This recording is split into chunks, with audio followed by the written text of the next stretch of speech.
शर्मिला, पहले मार्केट्स के बारे में बात करते हैं। आपको क्या लगता है कि इतनी अनसर्टेनिटी के बीच में हमने मई का महीना, कॉन्ट्रैक्ट मंथ देखा है, बहुत कुछ देख चुके हैं हम। ट्रम्प के टेंट्रम्स अभी भी जारी है। इन्फ्लेशन हम इंडिया में सॉफ्ट हुई है। वर्ल्ड मार्केट्स अभी भी यूएस के रिसेशन को देख रहे हैं। अगर हम डोमेस्टिक फ्रंट पे देखें तो कुछ आंकड़े बेहतर है। अर्निंग सीजन खत्म हो रहा है। अर्निंग्स म्यूटेड रही है, लेकिन कुछ क्षेत्रों में अच्छा परफॉर्मेंस भी देखने को मिल रहा है। सो ओवरऑल अगर आप सम अप करें मई के महीने को और what is expected in the month of June, that we would love to know. आप देखेंगे नॉट जस्ट जिस तरह से यूएस में चीजें हुई है, लेकिन अगर आप पूरे विश्व को देखेंगे पिछले 2-3 सालों से, तो आई थिंक एक हमें जी। इंडिकेशन बहुत क्लियरली मिल रहा है कि क्योंकि मार्केट्स अब इतने इंटरकनेक्टेड है और न्यूज फ्लो इतना तुरंत होता है अक्रॉस द ग्लोब, सबको सब चीजें जल्दी जल्दी पता चल जाती है। So you know there is जी। We are I think now developing sort of a sense कि ये चीजें सब होती रहेगी, लेकिन आपको मार्केट को correct. From a longer perspective देखना चाहिए और उसमें फिर आपको हम्म। सोचना चाहिए कि आपको किस तरह से आप अपने आप को पोजीशन करना है। तो yes, I think definitely hmm. From a trading perspective ये बहुत इंपॉर्टेंट हो जाता है कि आपको एक डायरेक्शन मिले मार्केट का, जो इस तरह के मार्केट में आपको नहीं मिलेगा वेरी क्लियरली। आई थिंक हम्म। जब सब चीजें ऐसा दौर आएगा कि सब चीजें पॉजिटिव हो रही है, जैसे कि आपने हम्म। कहा कि ट्रम्प टैंट्रम्स वो खत्म होने को है, वी हैव सम विजिबिलिटी कि टैरिफ्स का सिचुएशन किस तरफ जा रहा है, अर्निंग्स अपने पीछे है, जी। तब maybe we will see that period जहां पर एक आपको अपवर्ड डायरेक्शन मिल सकता है मार्केट में। But this month has not been that month. और सबसे अच्छी चीज मुझे क्या लगी है महीने की, very honestly from a longer term perspective, कि जिन कंपनीज के नतीजे अच्छे थे और जिसमें करेक्शन था, उन स्टॉक्स में बाइंग जी। आई है। So I think you know from a long term investor perspective that is very important, क्योंकि ये साफ हुआ है कि लोगों की नजरें ऐसे स्टॉक्स पर थी जहां पर नंबर्स अच्छे आए और वैल्यूएशंस कंपेयरिंग थे, और वहां पर हमने देखा है कि स्टॉक प्राइस ऊपर गई है। And I think that will be the trend hmm. For a bit. आपको स्टॉक यू नो एक स्टॉक को लेकर या आपकी राय बनानी पड़ेगी। मार्केट से आप जी। डायरेक्शन एक्सपेक्ट करोगे तो थोड़ा मुश्किल रहेगा। हम्म। बिल्कुल सही। चलिए, अब सवाल जवाब का सिलसिला हम शुरू करते हैं। बहुत सारे व्यूअर्स आपके लिए इंतजार कर रहे हैं और पहला सवाल हम लेते हैं और ये है सुंदरप्रीत सिंह जी का। वो पूछ रहे हैं हेल्थ केयर सेगमेंट के बारे में। Health care segment as for investment आपको कैसा लगता है इस समय, क्योंकि कोविड के केसेस फिर से राइज पे है और कोविड का डर जो है वो सबके मन में बैठा हुआ है। So very honestly, you know, I'm not giving too much credence to COVID, not because of cases बढ़ रही है, लेकिन आई थिंक डॉक्टर्स की ओवरऑल, जिन डॉक्टर्स से मैंने बात की है उनकी ये राय है कि अब वो वायरस तो दुनिया भर में रहेगा, बट वो अब एक you know it will be a fever, like जैसे कि आपको फ्लू होता है या उस तरह का होता है। और अगर आपने देखा होगा तो जिन लोगों को कोविड केसेस हो भी रही है उसमें हॉस्पिटलाइजेशन बहुत कम है। So the strain has become correct. Weaker, और जिस तरह से कोविड एक 2-3 2020 में जिस तरह से एक वेरी पावरफुल वायरस सामने आया था, तो दैट वायरस है सॉर्ट ऑफ वीकेड। और वो उस समय भी उम्मीद थी कि वो ऐसा नहीं है कि वो कहीं भी चला जाएगा, but we will have to take जी। Those sort of precautions. So I am not looking at health care from that perspective, लेकिन अगर आप ब्रॉडर हम्म। पर्सपेक्टिव में देखें तो मुझे लगता है कि ये बहुत अच्छी investment, you know, it's a good opportunity from an Indian perspective. अगर आप hospitals देखें, pathology labs देखें, because all of us are testing more, all of us are you know getting operated for some or the other things, some are selective surgeries. तो वो जो हम्म। है सिलसिला वो मेरे हिसाब से बढ़ता जाएगा। Medical tourism is coming back, तो उस लिहाज से I think pathology labs, metropolis, from a hospital perspective Apollo hospitals, ये तरह के स्टॉक्स मुझे काफी पसंद है। सो आई थिंक डेफिनेटली ये सेक्टर आपके दिमाग में होना चाहिए, but not really from a Covid hmm. Perspective, I think overall from a longer term perspective. Okay. Pramod Jain का सवाल है। वो पूछ रहे हैं मजगांव डॉक के बारे में। मजगांव डॉक के उनके पास शेयर है जो उन्होंने 3134 के स्तर पे खरीदे हैं। वो आपसे पूछ रहे हैं वो होल्ड करके रखे या फिर मुनाफा वसूल के निकल जाए। So I think you know एक मुझे लगता है कि पिछले हफ्ते या maybe little prior to that मैंने एक सॉर्ट ऑफ एक व्हाट्सएप पे एक टेबल चल रहा था जिसमें सबकी ऑर्डर बुक्स दिखाई, you know there was this thing of order कि किस तरह करेक्ट। की ऑर्डर बुक्स है। तो उसमें मजगांव डॉक की जी। बहुत अच्छी खासी स्ट्रॉन्ग ऑर्डर बुक है। और हुँ, उसका उनके नतीजे भी अच्छे हैं और उसका इफेक्ट हमने देखा ही है कि किस तरह से स्टॉक प्राइस रिएक्ट किया है. So for me, that's been a hmm, positive. I think the only caveat I would have over here, एक होल्ड की राय रहेगी, यही caveat रहेगा कि जिस तरह से हमने स्टॉक अप्रिसिएशन देखा पिछले 2 सालों में, एक अप्रिसिएशन भी देखा, एक करेक्शन देखा और अब एक रिकवरी भी देख रहे हैं. लेकिन वो जो रिटर्न थे, जी, where you saw it go from 3 digits to 4 digits, उस तरह के रिटर्न आपको अभी लेव टू पेग इट डाउन, उस तरह के रिटर्न्स आपको नहीं मिलेंगे. हैविंग सेड दैट, अच्छा स्टॉक है, आपको होल्ड करना चाहिए. जी। और मज़गाँव डॉक अगर 1 महीने में देखें तो 22% का इज़ाफ़ा, more than 22% it has gained in 1 month, 22.45%। तो ये प्रमोद जी आपका जो सलाह दे रहे हैं आपको शर्मिला जी, वो है आप होल्ड ही रखिएगा, अभी बेचने की बात नहीं है। अगला सवाल ले लेते हैं और अगला सवाल है प्रिया का। वो टाटा टेक्नोलॉजीज़ के बारे में पूछना चाहती हैं। उन्होंने ₹755 में शेयर खरीदे हैं टाटा टेक्नोलॉजीज़ के। क्या ये स्टॉक जो है अच्छा प्रदर्शन करेगा लंबी अवधि में? ये पूछ रही हैं। Because this stock has been broadly underperforming markets. Yes absolutely. और मेरे हिसाब से इसकी 2-3 बड़ी वजह है. एक तो जिस तरह से आई थिंक कि जब आप मिड कैप आईटी प्ले में जाते हो, या ऐसे आईटी प्ले में, मिड कैप नहीं बोले तो भी, कि जहां पर आपके वर्टिकल्स बहुत डिसाइडेड है और आपका झुकाव एक तरह के बिजनेस की तरफ है, तब जब वहां पर चीजें खराब हो जाती है तो आपके प्राइस पर ज्यादा हिट आता है.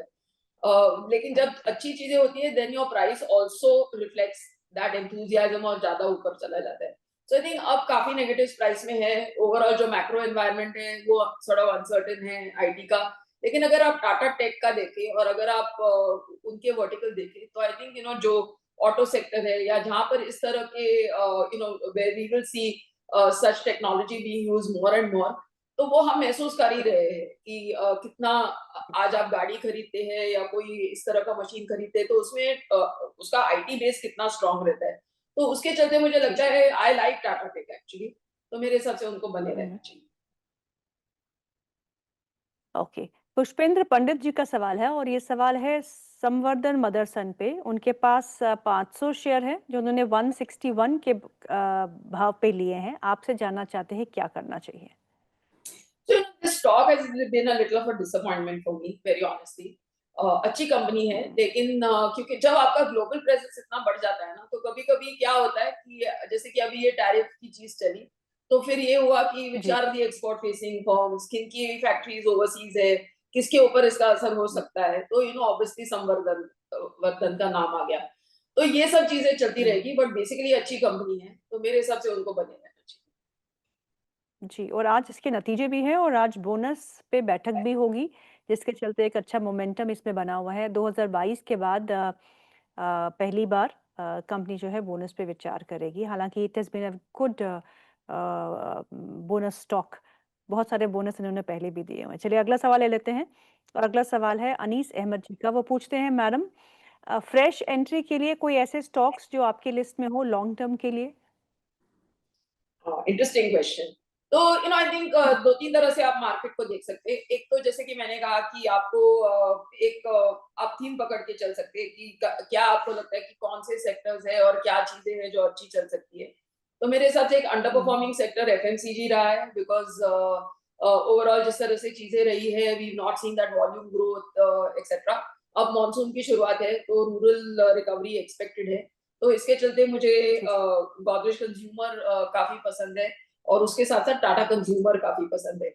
From an auto perspective okay, मुझे two wheelers, I prefer two wheelers to four wheelers, passenger okay. Vehicles that is. तो उसमें मुझे हीरो मोटर सबसे अभी पसंदीदा मेरा स्टॉक है from a valuation perspective. And if you from ask me from a buses perspective, then Ashok Leyland.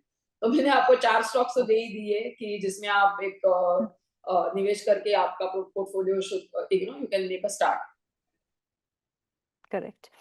अगला सवाल ले लेते हैं सुधित्या कुमार जी का सवाल है नुवामा वेल्थ पे। क्या नुवामा वेल्थ में मैं फ्रेश खरीद कर सकता हूँ? How do you like this stock? I mean I am neutral. ऐसा नहीं है कि बुरा स्टॉक है, लेकिन मेरे हिसाब से आई एम नॉट एक्सपेक्टिंग बहुत ज्यादा यहाँ से, ये प्राइस से मैं स्टॉक अप्रिसिएशन एक्सपेक्ट नहीं कर रही. हुँ, ओके। सद्दाम का सवाल है, और ये सवाल है ओडिशा से लिख रहे हैं वो हमें। जियो फाइनेंस पे उनके पास जियो फाइनेंशियल के शेयर्स हैं जो उन्होंने 230 के लेवल्स पे खरीदे हैं, और उनके पास ट्रेंट के शेयर है जो उन्होंने 5670 के लेवल पे खरीदे हैं। दोनों ही स्टॉक्स पे आपका व्यू मांग रहे हैं। तो दोनों पे पॉजिटिव व्यू है। आई थिंक जियो फाइनेंशियल एक नई sort of it's a new entity, और उनके हम्म। अभी तक हम लोग एक्चुअली प्लान ही सुनते आए हैं कि इसमें एंट्री करना चाहते हैं, उसमें एंट्री करना चाहते हैं। तो I think next couple of years में हम देखेंगे वो उस बिजनेस को किस तरह से बढ़ाते हैं।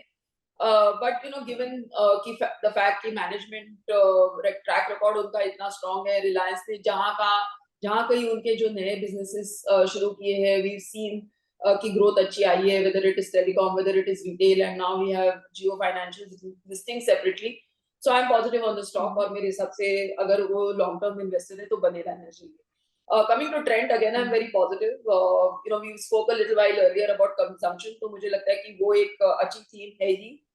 उसके साथ साथ अगर हम्म। if you ask me कि जिस तरह से मैंने देखा है कि उन्होंने जो स्टोर्स का रोल आउट किया है, both Westside as well as Zudio has been a winner for them. Last couple of quarters हमने इनफैक्ट स्लो डाउन देखा है उसमें, और वो नंबर्स में उनके रिफ्लेक्ट हुआ है। But I think that they will get past that. और अगर आप वेस्ट साइड को भी देखें तो they have really completely sort of you know change the game for themselves कि किस तरह की ऑफरिंग है उनकी, and they really up the correct. Game in terms of style and content. तो मेरे हिसाब से both things market will take note of that, और I am very positive on trend going forward. Hmm. अगला सवाल जो है वो प्रीत का है। वो बोलते हैं एक्साइड इंडस्ट्रीज पर आपका व्यू क्या है? Exide, I if I remember correctly, उनके नंबर्स अच्छे नहीं आए थे और स्टॉक में हमने एक गिरावट भी देखी थी। So Exide as an investment opportunity देखती हैं आप, Sharmila? Yes, you know, I think that what I'm actually expecting to see play out, और उस न्यूज में स्टॉक एक्चुअली 600 के लेवल्स भी पार कर चुका है, you know, in the last mid cap run that we had, is the fact कि electric vehicles के लिए एक पॉलिसी का ऐलान हुआ था, और उसमें ये था कि ओके। अगर कोई इलेक्ट्रिक व्हीकल मैन्युफैक्चरर यहाँ आकर एक बेस सेटअप करना चाहता है, तो ये जो कंपनीज है, द एंसिलरी कंपनीज, उनसे उसको एक परसेंटेज खरीद करनी पड़ेगी। And Exide is sort of getting into electric vehicle, electric battery manufacture, etc. और very honestly दो ही listed players है batteries में, एक अमारा राजा है, एक Exide है। Amara Raja correct. had been the favorite for the longest time. अब Exide ने थोड़ा catch up हम्म। किया है, करेक्शन भी हुआ है। सो आई थिंक अगर ये इलेक्ट्रिक बैटरी का कुछ आगे चलकर स्टोरी बढ़ता है तो इस प्राइस में सुधार होगी। ओके। फारूक मुमताज जी का सवाल है और दो स्टॉक्स पे है। एक है जमुना ऑटो और दूसरा है बीपीसीएल। जमुना ऑटो के 500 शेयर है इनके पास जो उन्होंने 115 रुपए के भाव पे लिए हैं, और बीपीसीएल 150 शेयर है इनके पास जो उन्होंने 315 के भाव पे लिए हैं। आपसे सजेशन मांग रहे हैं कि दोनों ही स्टॉक्स पे क्या करना चाहिए। जमुना ऑटो अगर देखें तो 115 की खरीद है, 92 के आसपास इस समय कामकाज कर रहा है, और वहीं बीपीसीएल जो है वो 315 की खरीद है उनकी। इन दोनों ही स्टॉक्स पे आपका नजरिया? एक्चुअली सॉर्ट ऑफ न्यूट्रल नजरिया है। Jamuna auto is okay eight this price, valuations ठीक है, लेकिन उनके पिछले क्वार्टर के नतीजे इतने ठीक नहीं रहे, लेकिन करेक्शन भी आ चुका है। तो I think you know at this price में भी उनको इसमें से एग्जिट नहीं लेना चाहिए। Coming to BPCL, okay. Overall ये जो ऑयल मार्केटिंग कंपनीज है, I don't really have very positive view on any stock in that space, simply because I think कि कहने के लिए you know it's a very regulated space at the end of the day, क्योंकि जब crude के correct. Prices नीचे भी आते हैं तो then you know some other tax is put, and you are not really allowed to operate in a free environment. तो मेरे हिसाब से दूर ही रहना चाहिए।